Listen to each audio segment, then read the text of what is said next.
Another issue, which, in my opinion, is of great interest to potential investors, is the effort that have been made to reform the business climate. Okay?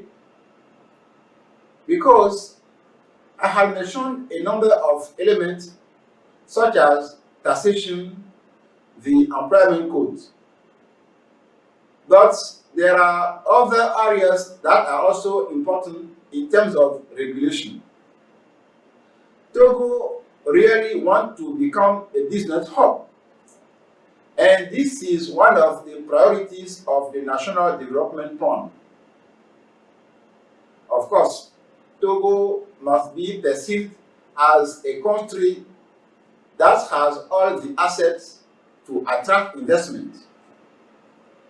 And we realize that Togo was ranked by the World Bank in the latest Ease of Doing Business as the first reforming country in West Africa and among the most reforming in Africa.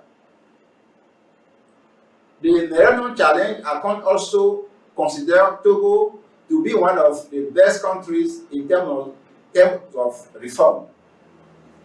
So, the reforms are happening, okay?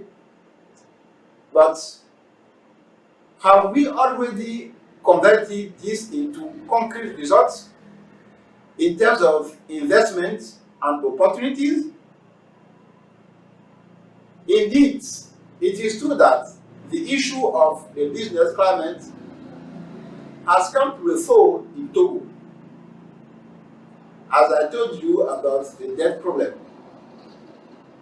From the moment the state no longer has its capacities, the private sector, if we want to continue to develop the country, must have the possibility and the opportunities to invest, right? So that was one of the main motivations.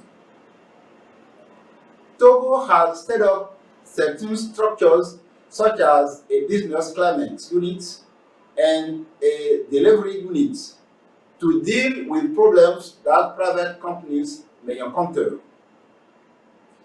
The state also has a permanent dialogue framework with the private sector. And then it is true, Togo looks a lot at the good practices that are done in countries that excel in this area.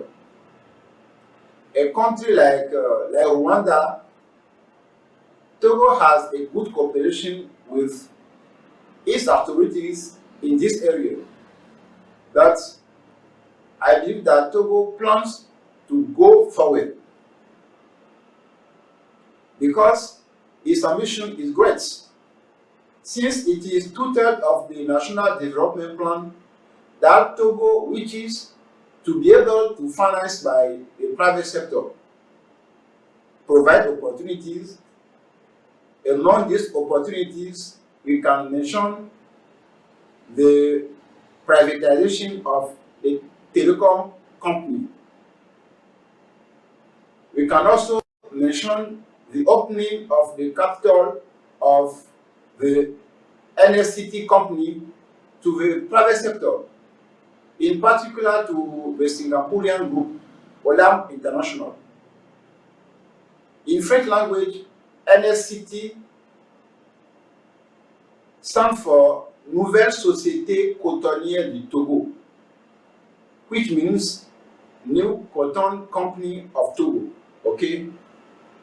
And other privatizations will also follow, because as recognized by His Excellency President Faure Gnassingbé, the weight of the states in the economy is too important. It is necessary to make room for the private sector. In addition to this improved business environment, there are business opportunities in industry, agriculture, and other infrastructure areas. I will reveal to you, dear ladies and gentlemen, the main business opportunities in Togo very soon to other capsules. I promise it. Okay.